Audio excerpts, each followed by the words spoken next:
So hello साथियों, स्वागत है आपका। तो जैसा मैंने आपको भी ग्रुप में अपडेट किया था कि लाइट नहीं है, लाइट अभी भी नहीं है।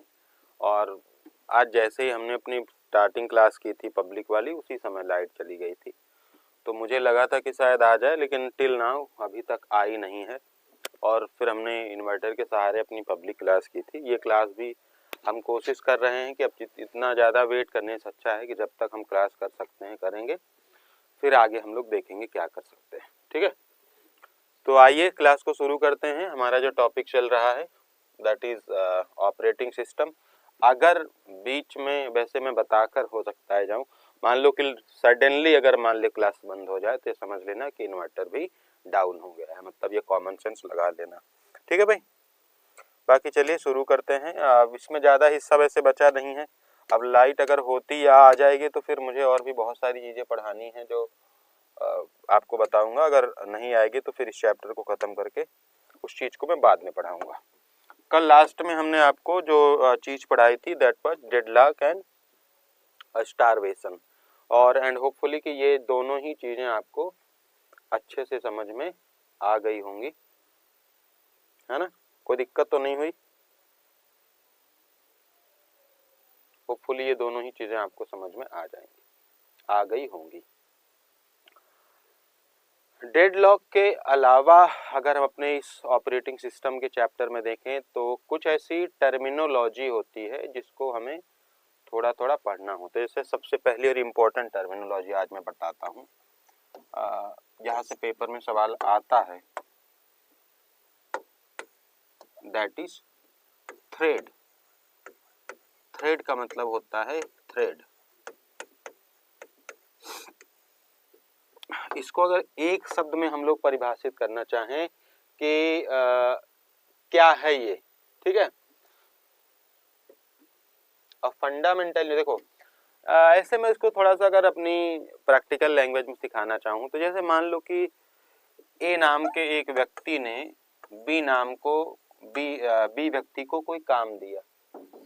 तो बी ने क्या किया, उस काम को अलग अलग लोगों को दे दिया कि तुम थोड़ा सा तुम कर लो, थोड़ा सा तुम कर लो, थोड़ा सा तुम, ऐसे जो है अलग अलग काम दिया। जैसे कोई ठेकेदार होता है तो वो ठेका लेता है, कॉन्ट्रैक्ट लेता है, फिर अपने वर्कर से काम कराता है ना। फिर वर्कर अपना काम करके ठेकेदार को बता देते हैं, ठेकेदार जहाँ से ठेका लिया रहता है वो बता देता है, उसको बता देता है। तो जहाँ से काम आता है, जो सबसे टॉप का आदमी है, उसको ये नहीं पता रहता है कि कितने आदमी ने काम किया, किसको कितनी सैलरी दी गई, ये नहीं मतलब है उससे। उससे बस इस बात से मतलब है कि मेरा काम ये था और ये हो गया। यही ना होता है कि भाई वो कितना वर्कर रखेगा, कहाँ से लाया, ये मैटर नहीं करता। तो जैसे ए किसी काम को बी को दे, बी उस काम को अलग अलग हिस्सों से कराए, अलग अलग छोटे छोटे प्रोसेस, जैसे काम को पूरा करने के लिए अलग अलग छोटे छोटे प्रोसेस हो। तो ये जो छोटे प्रोसेस हैं, प्रोसेस अंडर प्रोसेस, यानी उस प्रोसेस के भीतर एक प्रोसेस, प्रोसेस के भीतर। तो भाई ये जैसे एक बड़ा टर्म हो गया प्रक्रिया, और छोटे छोटे टर्म के लिए थ्रेड शब्द इस्तेमाल किया जाता है। थ्रेड का बेसिक कॉमन सेंस का मतलब होता है अ लाइट वेट प्रोसेस। अ लाइट वेट प्रोसेस का मतलब होता है हल्की प्रक्रिया। हल्की प्रक्रिया, वह प्रक्रिया जो मतलब मेन प्रक्रिया से छोटी हो। भाई सब इसको रिपोर्ट करेंगे, फिर मेन प्रक्रिया तो ये है। तो ये क्वेश्चन भी आई थिंक पूछा जा चुका है, ये बिल्कुल आ चुका है, तो इसको तो आपने अच्छे से पढ़ लेना है।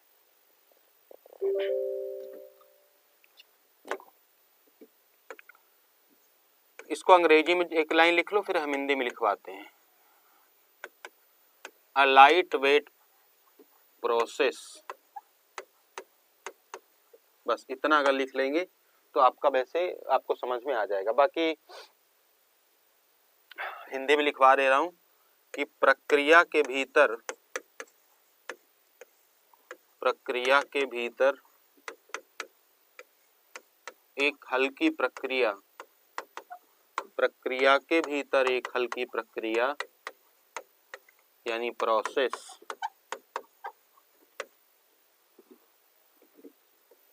यहां भी आप चाहो लिख लो प्रक्रिया यानी प्रोसेस। के भीतर एक हल्की प्रक्रिया जो मूल यानी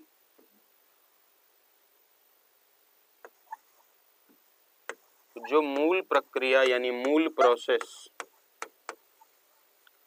के जैसे ही सभी डेटा रखती है।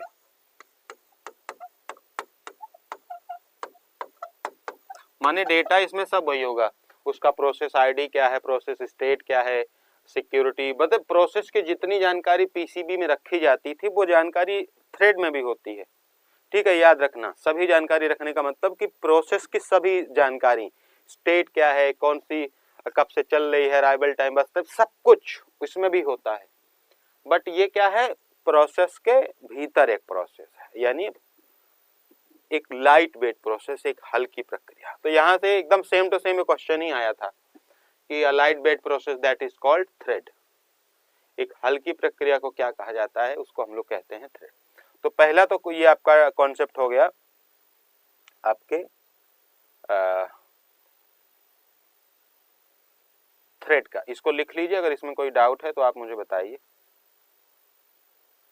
आइदर जो है मैं आपको एक दो चीजें और इसमें सिखाऊंगा अभी, क्योंकि बहुत सारी चीजें आती हैं, यानी पेपर में आपके देखने को मिलेंगी।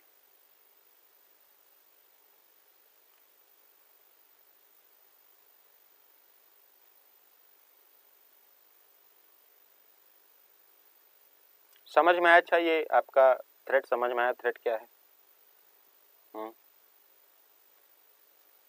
शुक्ला जी अभी यही ग्रुप में अपडेट किया है, ठीक है, थोड़ा सा सब्र रख लीजिए। भी सुबह 4 क्लास भेजी, उसको नहीं पूरा, उसको पूरा कर लीजिए, आगे आ जाएगा। ठीक है, हमेशा हम लोग वही ढूंढते हैं जो नहीं होता है। कंप्यूटर अभी पढ़ा रहे, फिर इसमें दिमाग नहीं लगा रहे, दिमाग अभी कहीं और लगा रहे, फिर उसको पढ़ाएंगे दिमाग, फिर इसमें नहीं इसमें लगाएंगे। एक समय में एक जगह दिमाग लगाते नहीं, बताओ कैसे चलेगा आप सबका। हमारी टी शर्ट अच्छी लग रही, चलो ये तो बढ़िया बात है भाई, थैंक यू थैंक यू। देखो, अब हम लोग जो दूसरी टर्मिनोलॉजी इसकी हम लोग पढ़ेंगे, वो भी मैं आपको बताता हूँ। स्वैपिंग, स्वैपिंग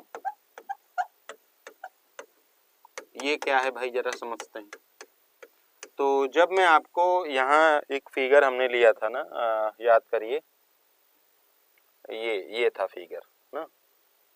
इस फिगर में आपको मैं बता रहा था कि जब भीड़ ज़्यादा हो जाती है, कंजेशन ज़्यादा हो जाता है, ट्रैफिक ज़्यादा हो जाता है, तो फिर कंप्यूटर करता क्या है कि कभी कभी वो रेडी स्टेट से ही, मतलब रेडी स्टेट तो मेन मेमोरी में होती है, तो कभी कभी वो मेन मेमोरी से जो प्रोसेस है उसको सेकेंडरी मेमोरी में लाता है।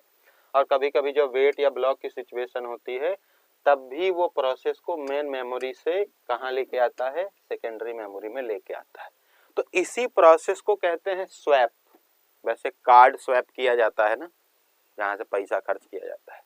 तो स्वैपिंग का बहुत छोटा सा सेंस है कि एक ऐसा सिस्टम जिसमें प्रोसेस को मुख्य मेमोरी से सहायक मेमोरी में ले जाया जाता है। ये इसलिए किया जाता है ताकि मुख्य मेमोरी में नई प्रक्रियाओं के लिए या प्रक्रिया वर्तमान में चल रही प्रक्रियाओं के लिए उचित जगह उपलब्ध कराई जा सके। बस इसी बात को हमको आगे चल के अब लिखना है। तो ये कॉन्सेप्ट है कि स्वैपिंग क्या है। स्वैपिंग का बेसिक सेंस है कि जिसमें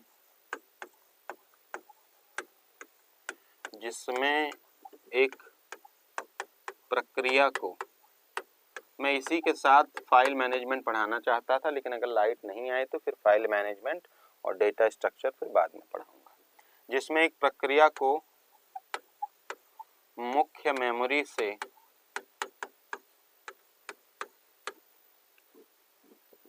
सहायक मेमोरी या द्वितीयक मेमोरी, सहायक यानी ऑक्सिलरी या फिर सेकेंडरी,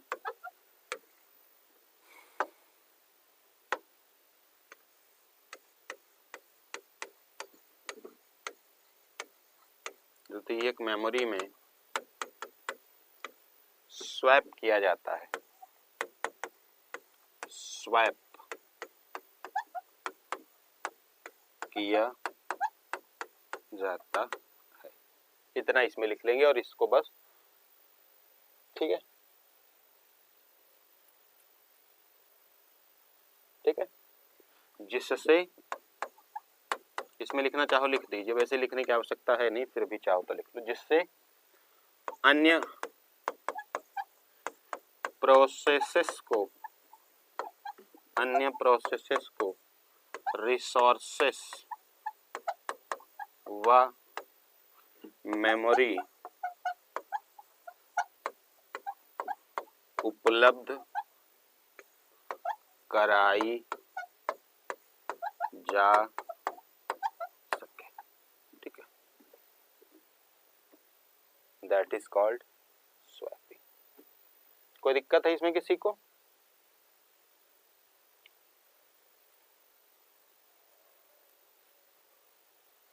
कोई परेशानी है?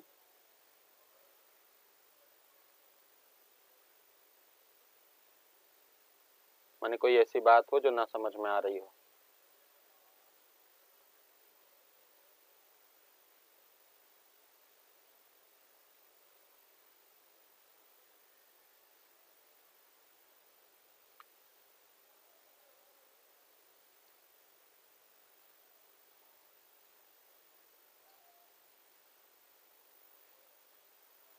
देखो, अब इसमें दो शब्द मान लीजिए आपके लिए कभी कभी आएंगे।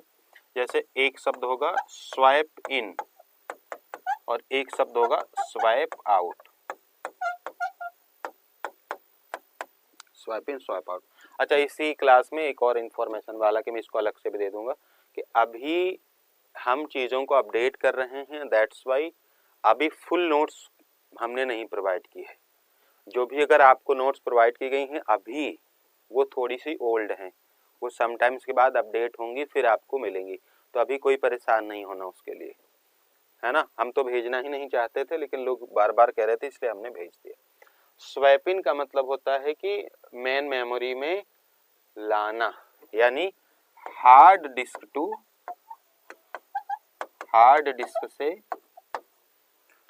डिस्क से रैम में लाना, ये स्वैप इन है। स्वैप आउट का मतलब होता है मेमोरी को रैम से हार्ड डिस्क में ले जाना। मेमोरी को रैम से कहाँ ले जाना? तो स्वैप इन, स्वैप आउट, ये दो शब्द मान लीजिए कि कभी किसी तरह पूछ ले, ठीक है, तो आप इसको बता देना।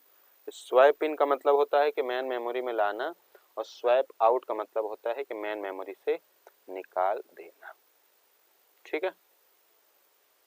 सिंक्रोनाइजेशन मैं आपको पहले ही बता चुका हूं ना।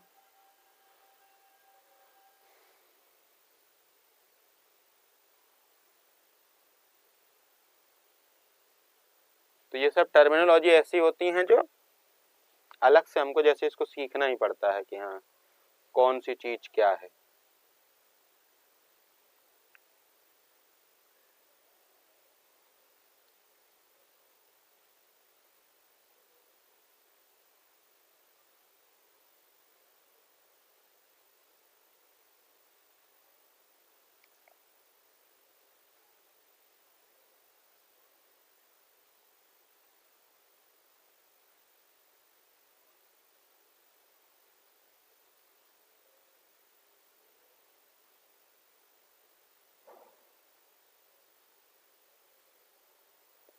ठीक है भाई।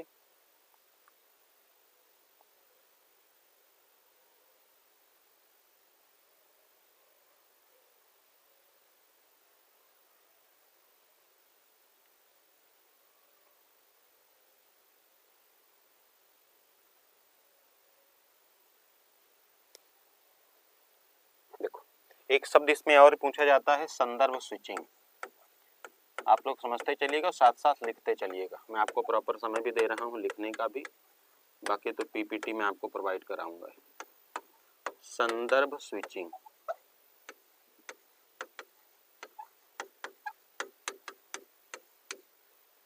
ये कुछ नहीं है।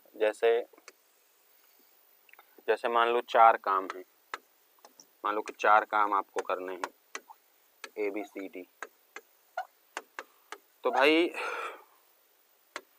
मान लो कि एक प्रोसेस हो रहा है, जैसे हमने मल्टीटास्किंग में बताया था कि एक काम करते करते वो दूसरे काम पर जा सकता है, और ऐसा इसलिए ताकि हमारा जो सीपीयू का आइडल टाइम है वो कम हो सके, वो ज़्यादा देर खाली ना रह सके।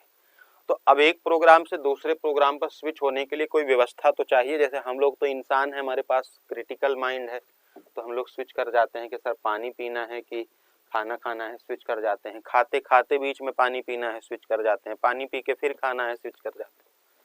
तो हमारे काम की स्विचिंग है। अब कंप्यूटर कोई आदमी तो है नहीं जिसके पास क्रिटिकल माइंड है, वो तो एक मशीन है। तो वो कैसे एक टास्क से दूसरे टास्क पर जाएगा कैसे? तो जो एक प्रोसेस होती है जो जिसके थ्रू वो एक प्रोसेस से एक टास्क से दूसरे टास्क पर जाता है। जैसे अगर ए को कर रहा है तो ए के बाद बी पर जाएगा, या ए को बीच में छोड़कर बी पर जाएगा, ये डिपेंड करता है अकॉर्डिंग टू सिचुएशन या प्रोटोकॉल्स।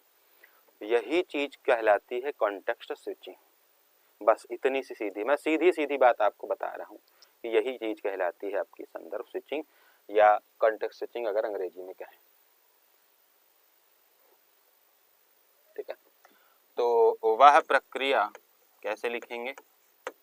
वह प्रक्रिया, प्रक्रिया क्या, प्रक्रिया तो बाद में लिख सकते हैं कि इसके लिखिए वह विशेषता जिसमें कंप्यूटर, वह प्रक्रिया, वह विशेषता जिसमें कंप्यूटर का ऑपरेटिंग सिस्टम ओएस जिसको कहते हैं, किसी फंक्शन प्रोसेस, फंक्शन या प्रोसेस से दूसरे, माना किसी फंक्शन या प्रोसेस से दूसरे लिखा गया, दूसरे सीपीयू का मतलब हुआ जो और भी हमारे प्रोसेस, फंक्शन या फिर थ्रेड पर स्विच करते हैं या चले जाते हैं, यही इसी विशेषता को कहते हैं कॉन्टेक्स्ट स्विचिंग। तो इसको इतना यहाँ से बस 2 लाइन लिख लीजिए। मेन बात है अंडरस्टैंडिंग की, मेन बात है अंडरस्टैंडिंग की। ठीक है,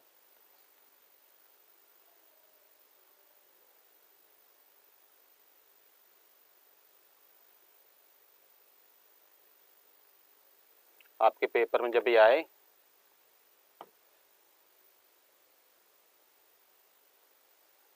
तो आप इसको कर लेंगे।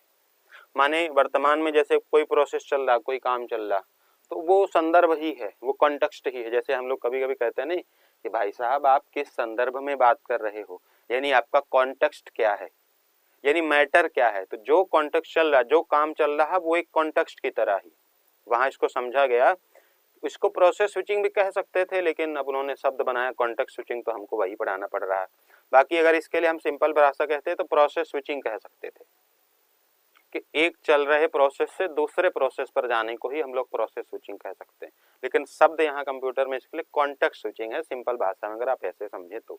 स्विच करने का मतलब एक से दूसरे पर जाना। जैसे जो कारपोरेट कंपनी में काम करने वाले लोग कहते हैं नहीं हम स्विच कर रहे हैं, स्विच करने का मतलब ये होता है कि एक कंपनी से दूसरी कंपनी में हम जा रहे हैं। तो बस यही अपना कॉन्टेक्स्ट स्विचिंग। इसको ऐसे लिख लीजिए जैसे हमने लिखा है।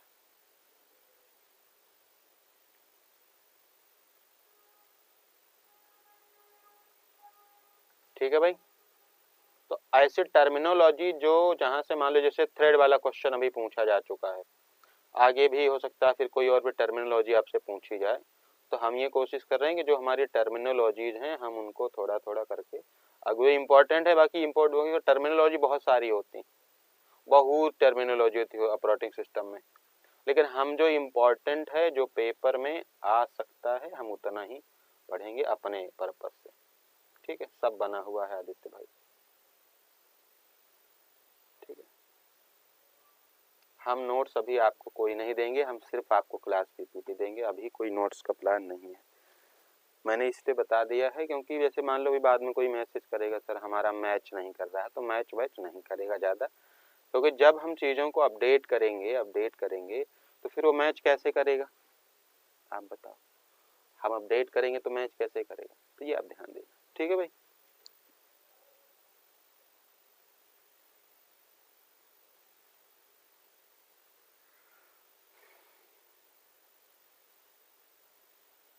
एक इसमें टर्मिनोलॉजी और होती है जो आप जान सकते हैं।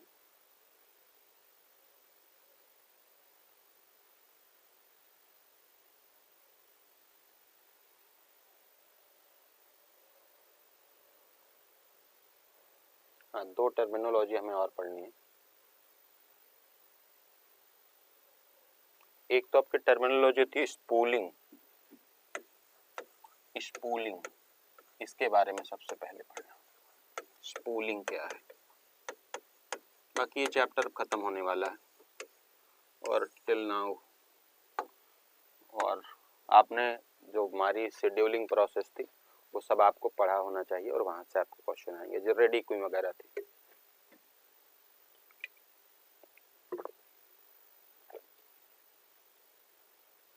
ठीक है,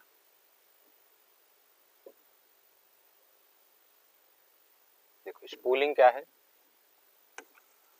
जैसे इसको ऐसे समझ लीजिए कि जैसे हमने कहा कि सर कोई डेटा रेडी क्यू में जा रहा है, रेडी से रनिंग क्यू में जाएगा, तो रनिंग क्यू में जैसे आपने ये पढ़ा है कि रेडी क्यू और रनिंग क्यू ये मेन मेमोरी में होते हैं, और अगर वहां से वेट या ब्लॉक की सिचुएशन होती है तो उसको हम लोग सेकेंडरी मेमोरी में ले आते हैं। लेकिन रेडी क्यू या रनिंग क्यू में जाने से पहले, है ना, रेडी क्यू या रनिंग क्यू में जाने से पहले भी तो वो कहीं, वो हमारा प्रोसेस कहीं तो रखा रहता होगा, वही है आपका स्पूलिंग।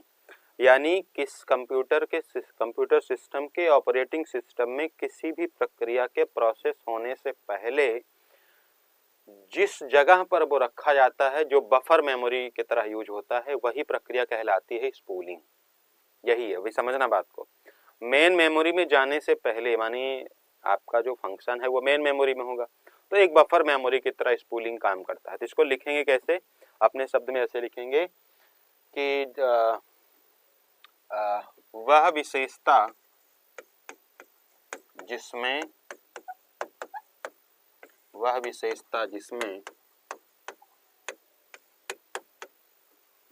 किसी प्रोसेस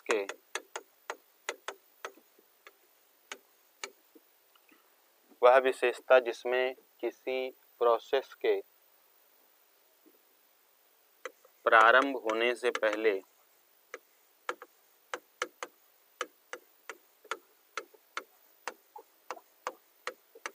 उसका डेटा एक बफर मेमोरी में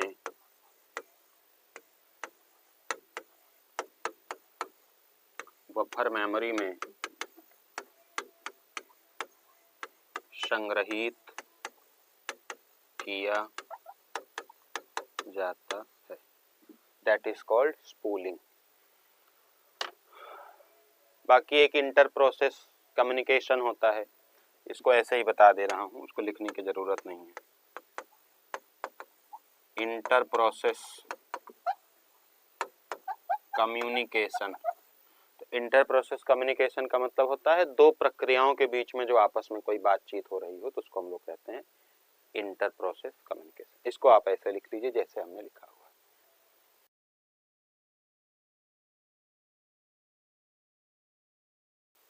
देखिए वैसे अगर आपको मैं बताऊं तो ऑपरेटिंग सिस्टम का चैप्टर थोड़ा सा बड़ा है। माने आपको अगर मैं अभी समझाऊं थोड़ा सा, देखो समझना बात को, कि जब मैं ऑपरेटिंग सिस्टम के आपको काम बता रहा था, यहाँ देखो इस वाली स्लाइड में चल जा भाई,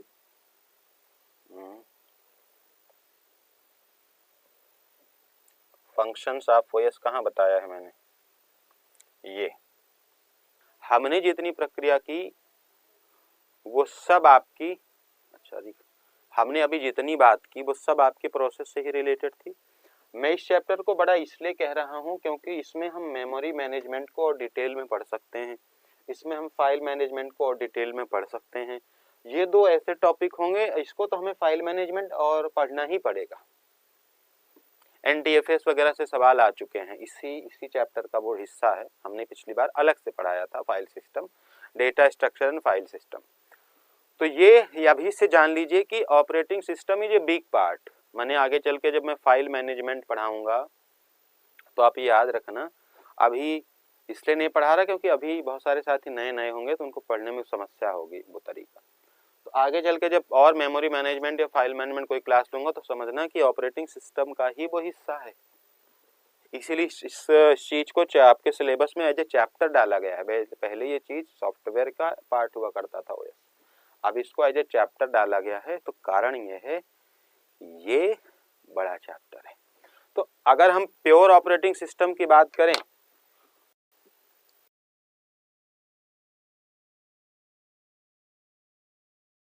तो प्योर ऑपरेटिंग सिस्टम में हमारा यहाँ पे चैप्टर एंड हो जाता है।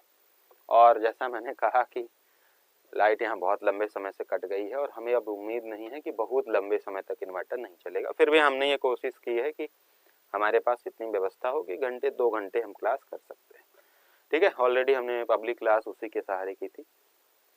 तो चैप्टर अब हमारा ऑपरेटिंग सिस्टम खत्म हो चुका है, अब हमें नया चैप्टर स्टार्ट करना है। तो ठीक भी है, कल से वो चैप्टर स्टार्ट भी हो जाएगा, कोई परेशानी भी नहीं होगी और होपफुली कल सब ठीक रहेगा। अभी भी इसमें इतना ही बचा था और ज़्यादा इसमें कुछ खास नहीं है। कोई दिक्कत अगर इस चैप्टर में कहीं हुई हो तो आप मुझे बता सकते हैं कि हाँ ये चीज़ समझ में नहीं आई। इसका PDF ऑलरेडी हम लोग अपलोड करवा चुके हैं। अभी आज जो पढ़ाया उसको आप लिख लीजिएगा या मैं भिजवा दूंगा बाद में। ठीक है, बाकी कोई दिक्कत है तो बताइए।